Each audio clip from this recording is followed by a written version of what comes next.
United States has no right to get involved. I'm talking about the government. It's as simple as that. After our record, just take one country, take Iraq. How many people have died in Iraq? 1 million, 1.5 million. Weapons of mass destruction. People remember that? Sanctions for 10, 13 and more years. 500,000 or more children killed. Shock and awe. And there was no weapons of mass destruction. All those intelligence agencies, NSA, CIA, and 1 million other acronyms couldn't get it right. We know they didn't want to get it right. But here, we're supposed to trust them again.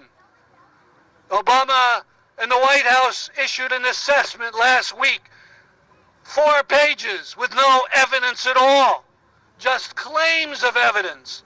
And then we heard yesterday Congressman Grayson on TV, on Amy Goodman's Democracy Now! Show, said Congress didn't see any evidence either. They saw 12 pages with claims of evidence. He wants to hear this supposed conversation by the Syrian officers, and he hasn't been able to hear it. Well, I want to hear it too. It shouldn't be a national secret. We want to know what went on.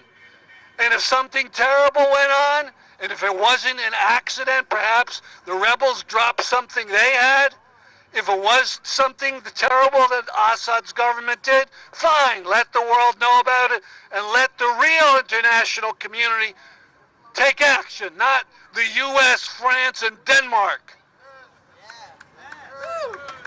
No war. We will not be fooled again. No war. Congress, vote no.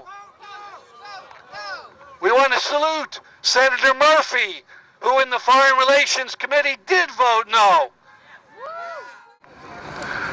I know there's a number of Iranian Americans here. I hope maybe one could talk about the 80s.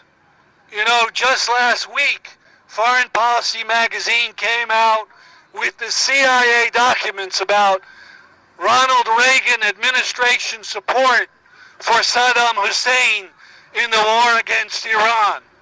Now that wasn't so unusual, but what was specific in these reports was the poison gas that was being used against Iran.